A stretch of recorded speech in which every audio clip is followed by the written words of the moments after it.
Hello everyone, Cindy Hartzell, and we are on episode 7 of our Riding with Confidence series, and it is called Embracing Flexibility. And I will be embracing flexibility while I'm doing this live. I have a 9-week-old Australian cattle dog who I picked up last weekend in Pennsylvania, and he is running around the floor. And so I may have to be a little bit flexible during this live just in case I need to swoop him up if he's getting into trouble. Like I like to start every video, every session, with just some deep breathing down into our power center, that space within our belly, 2 to 3 inches below our belly button, and back towards our spine. This is called our power center, and it is a very important part of our body when we're riding. It is where our grounded and our ability to be present, our ability to feel the horse through our body comes from that power center, as well as if we have tension, we often have it down in that spot and our horses can feel it. So the reason I start these videos out with a couple of deep breaths down into that power center is because I am constantly breathing into that space. Not constantly, I'm not perfect at it. It's a practice. But the more that I have learned to become masterful at breathing down into my power center, the more relaxed I can be when I'm riding or even when I'm doing groundwork with my horses. And this video is about embracing flexibility. Well, if we're all up in our head or we've got tension in our body, it's hard to be flexible because we are most likely coming from the sympathetic nervous system. Remember, I always talk about our autonomic nervous system, the limbic system. It's very important part of our being as well as the horses. And if we are taking short, shallow breaths and we're up in our head about what we're going to do with the horse or how much time we have to do it or how the horse is behaving, how the weather is, what's going on around us, that puts us up into that sympathetic nervous system. And the horses feel that. And if we're trying to be their leader and we're up in that space, we are telling them with our body language, with the hormones we're releasing, the scent that we're releasing is telling them that they need to be in their heightened state of adrenaline, cortisol frame of be reactive, watch out, something's going on. So let's just take a couple seconds, a couple moments to take some nice deep breaths into that space 3 inches below our belly button and back towards our spine, just to get grounded, get here in the present moment before we start talking about embracing flexibility. So go ahead and close your eyes, put your hands on your lower part of your belly, below your belly button, and let's just take some nice deep breaths and get grounded here, letting everything that's gone on today go by. And really fill your belly button up with air, your belly up with air, and when you let it go, feel your belly go back towards your spine. This is important, especially when we're riding, that we can isolate our awareness down to that spot and feel it expand as we breathe in and go in as we breathe out. That loosens our hips, it loosens our lower back. It helps us to relax deep into the saddle. Couple more deep breaths.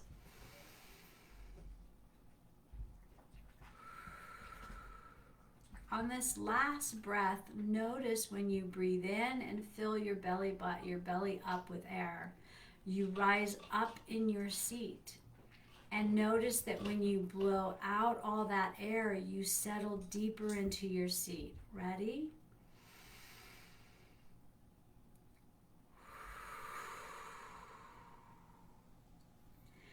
Now, the reason I want you to notice that when you practice this breathing, and if you're truly devoted to being the best you can be for your horse, this is part of it. Self-awareness, self-development is the beginning part of developing a solid relationship with your horse. So this matters a lot. So I would encourage you to practice this breathing several times a day. But when you breathe in and you feel your body rise, and when you breathe out, you feel yourself get heavier in your seat, your horse feels that. If they can feel a fly on the middle of their back, they can feel you rise and fall. They can feel you take a deep breath in and all your energy comes up. That's the let's get up and go feel when you're in the saddle, or when you're on the ground working, putting them on a circle, walking them straight, side by side. It's not just in the saddle, it's our body language. The breathing out is the relaxing, the grounding. It's important that you understand this and you're aware of it. So many of the women I work with are completely unaware. Excuse the older dog and the puppy playing right underneath me. Embracing flexibility. So many of them are completely unaware of their breathing, if they're holding their breath, if they're in their body. And what I mean by in their body is, are they consciously aware of their heartbeat, the tension or lack of tension, their focus or lack of focus? Because if we're not aware of our body and how we're showing up, our horses don't trust us. They can't join up with us. So let's talk about embracing flexibility and what that means. Embracing flexibility is very, very important in life, but it's super important with our horses. When I am going to play with one of my horses, and I don't say work with my horses because that just sounds like ugh. I like to play with my horses because it puts me in a different frame of mind. It doesn't mean that we aren't working on specific things. I'm just not coming from the attitude of we got to work on this and get it right. Let's play and see how good we can be today. If we're better than we were yesterday or the last time, or if we aren't as good. And all of that doesn't matter. Stop. Sorry. So when I set out to go play with one of my horses, I have a plan. I know where that horse is in their development, where we are in our relationship, and where I would like to see us grow. And so for every time I go out and play with them, I have a plan. I have an idea of what I'd like to practice, what I'd like to play with, what I'd like to teach or introduce to them, or what I would like to focus on to try and get a better understanding, to try and get a more harmonious, fluid movement together in our relationship. Because I look at my relationship with my horses like my partnership, really, like ballroom dancers. There's a leader and there's a follower. And the leader needs to know the moves. They need to know how many steps are in each move. They need to know which move in the sequence that the moves come. They need to understand the rhythm of the song, the cadence of the song, when and where to make these transitions. That's the leader's job. The follower's job is to stay connected with their leader, because their leader is engaging and open to receiving them.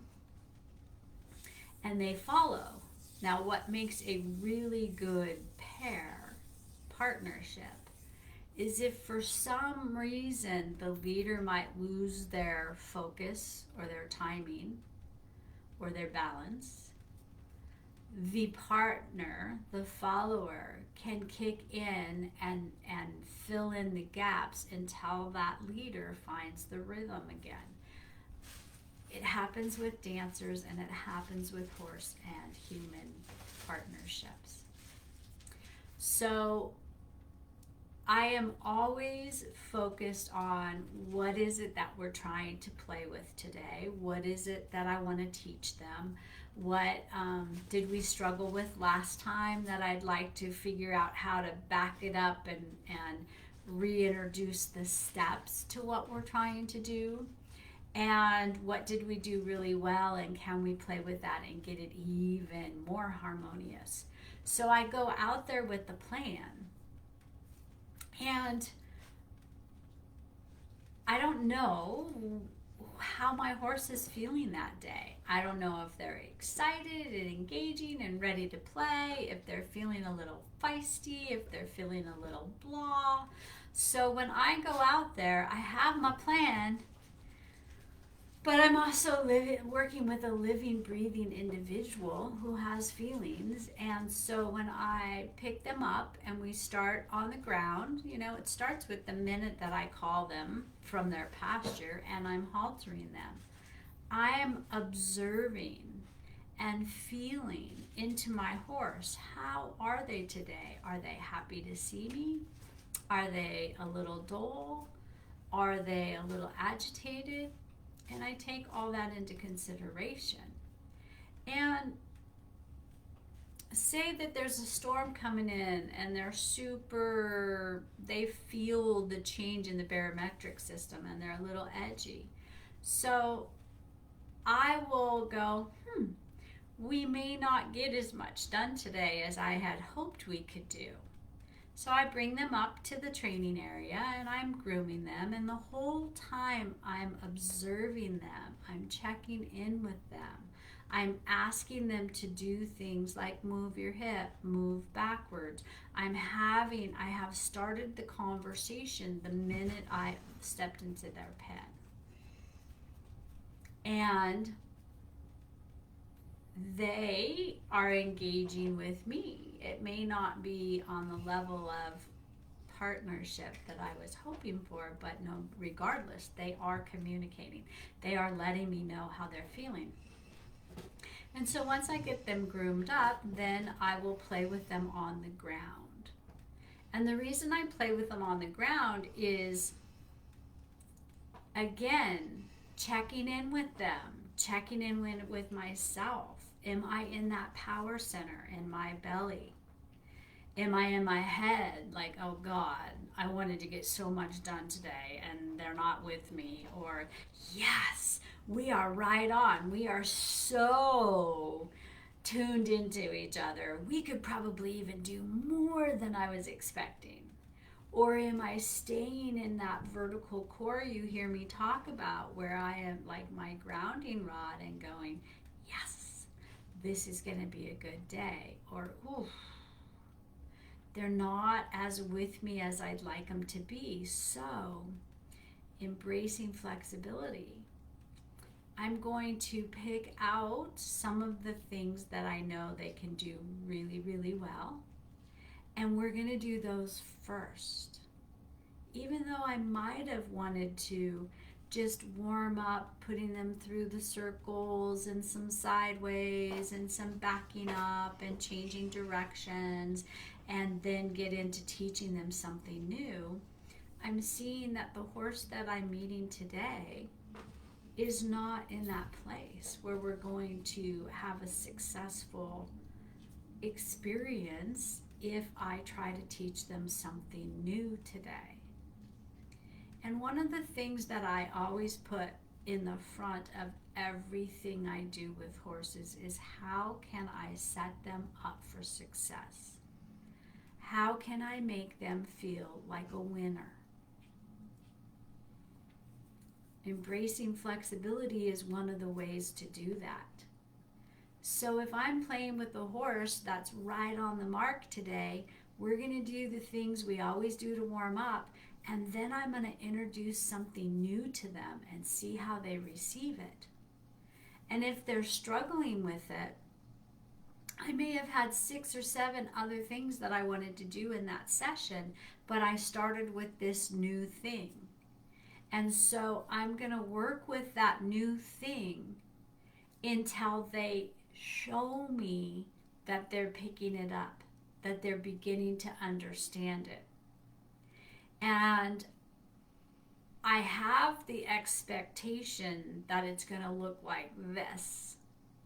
But the horse is learning something new, and it may look like this after 20 minutes of working with it. And if I can get them to do this happily 3 times in a row, I may end the session right there. Just hang out with them, power in the pause. I don't know if we've talked about that, but we will.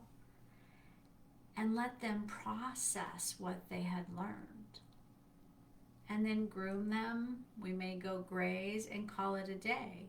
Even though I might have had 20 more minutes left in my session, if they were struggling that day, or they were really, really engaging with me and I'm teaching them something new that took them a while to figure it out, I'm going to end on a good note where they feel like a winner.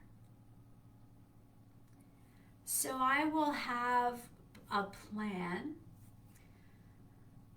when I'm teaching my students that this is where we ended our last session, and the horse and the human woman might have struggled, or they got it.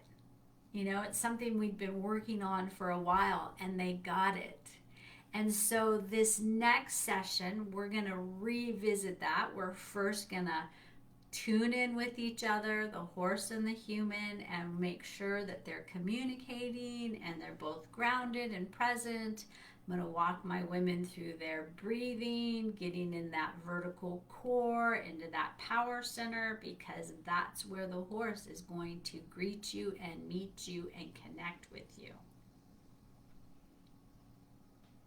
It's being authentic and in the present moment. And that is the very first thing that we do every session, so that our horse wants to be with us more than they want to be in the pasture or back in their pen. And so I will have my plan like, okay, they got this last time. We're going to revisit it, see how it's doing. Did they both retain it? And then we may build on that, or we may do something new, but I will have my plan before I get there. Now, when I get there,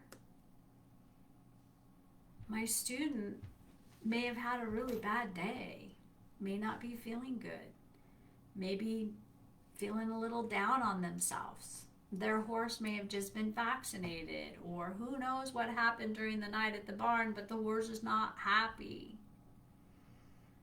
I'm going to embrace flexibility, and I'm going to refigure, what are we going to work on today? And most likely what I'm going to do is we're going to go back to the things that they already know and they can do successfully. Because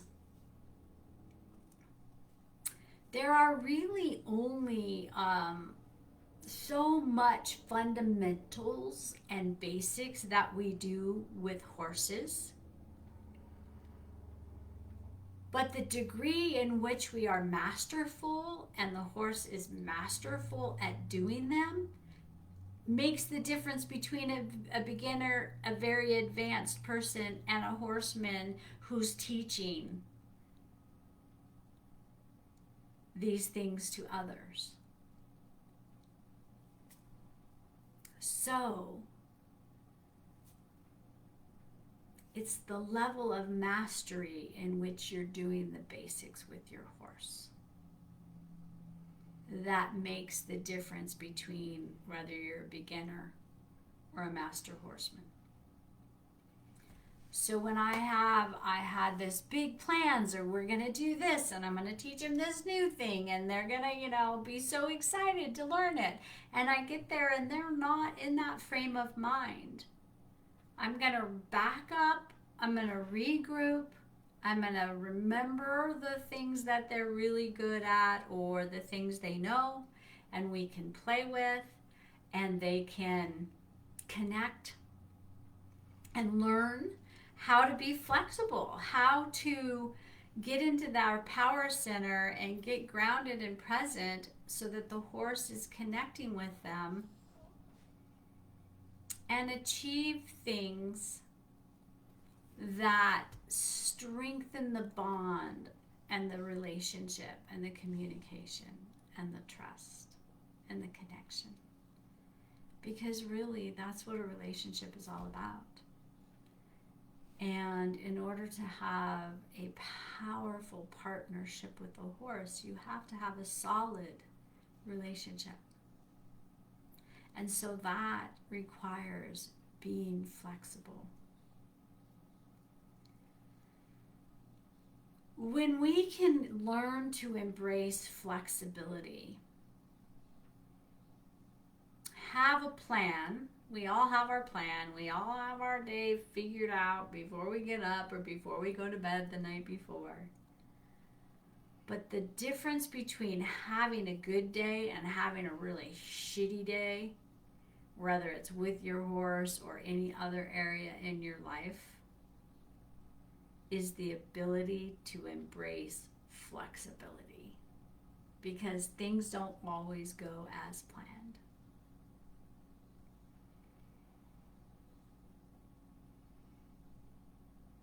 Being able to know what your plan is and how you're going to implement it, and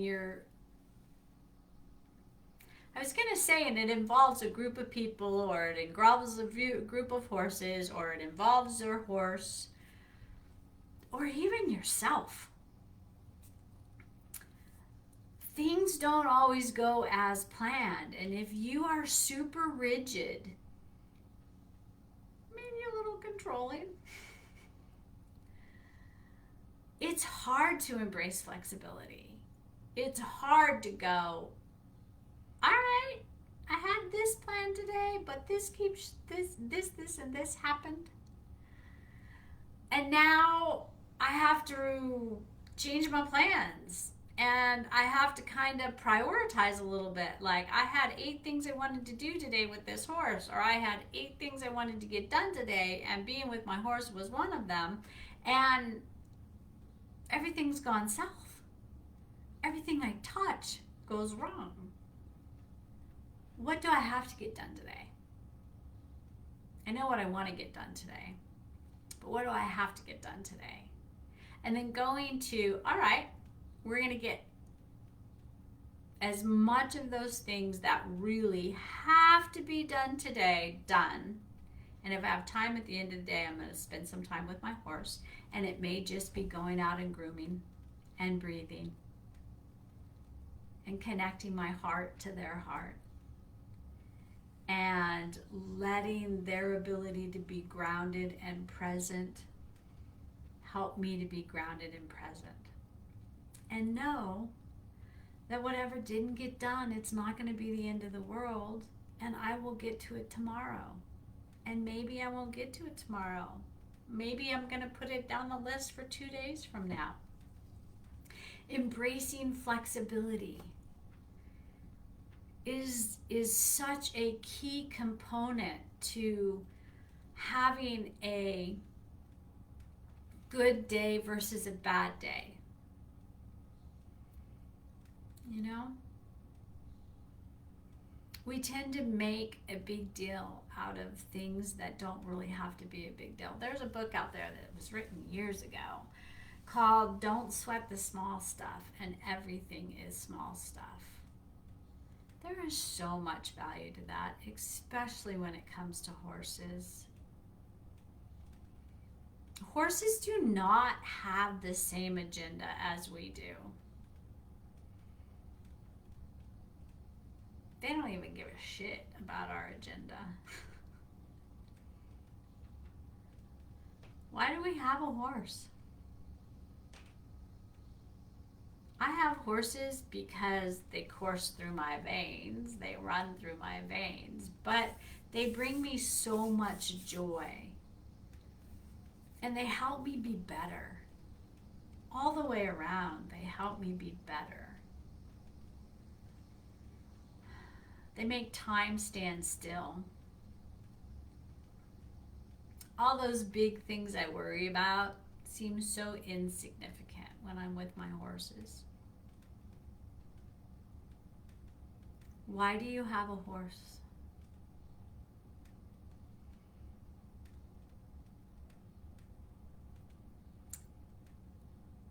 And I bet it's because they make you feel good. They make you feel grounded and present. They make you feel free and happy. When a horse connects with you, the feeling is amazing. When you achieve something with a 1,000-pound animal, it makes your heart sing. So embracing flexibility helps your horse enjoy having a human. Because really, horses are pretty darn happy out there being together, grazing, eating, sleeping, enjoying the sun, grooming with each other. They enjoy humans when humans are enjoyable. So being able to embrace flexibility with your horse makes your horse want to be with you.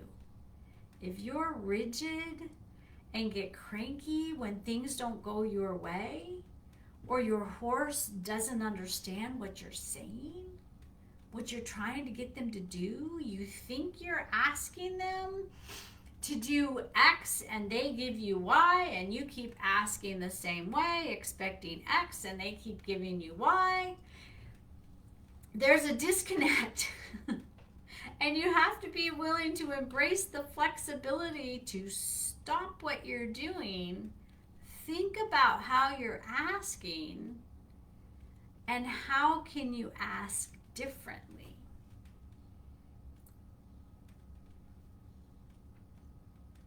And when you can learn to embrace and enjoy flexibility with your horses, you will begin to do it in other areas of your life.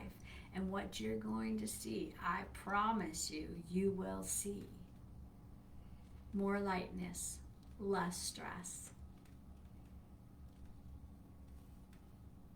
more freedom. When you're willing to say, all right, things aren't going the way I thought they were going to, I need to embrace flexibility, reevaluate my day, reprioritize my goals so that I get what has to be done, and the rest will be done at another time. That is freeing. That is empowering. That's enjoying life. And I promise you, your horses will enjoy their time with you better. So I would love to hear comments about this video. What did you learn? How are you going to start embracing flexibility in your plans with your horses? Share in the comments below. If you have a question, please share your question, because I can guarantee you others have it as well. This was number 7, episode 7 in our 8-part series of Riding with Confidence.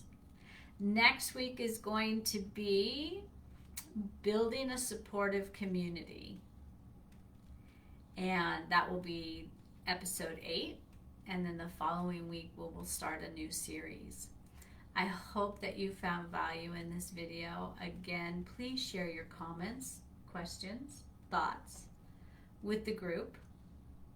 I'm here to share what I have learned I've had horses all my life, but I have been devoted to becoming the best horsewoman I could be for my horses and for other horses and women in the world for the past 23 years. And so now part of what I do is share this stuff with all of you who have joined our private group. As you know, if you've been following me and being a part of this group for a while, I do horsemanship mentoring for women. I have a 1-year-long program called Unbridled Freedom. If you're interested in learning more about that, please send me a private message, make a comment here. Let's get together, let's talk about it. If you just want to spend time here learning from the information I'm sharing, that's wonderful. That's why I'm here. I'd love to have you guys share. What are you doing with your horses? Why do you have horses? Share pictures, share ahas, share wins, share frustrations. This is your community. Next week, we're working on building a supportive community, and this is here. You're not alone. So let's make this an amazing community. And I appreciate each and every one of you. And if you have some friends that you think, some women in your life that you ride with that might be struggling with their horses, that want to learn more, invite them to join this group. The more the merrier. All right, everybody. Thanks for tuning in, and we will see you next week for building a supportive community.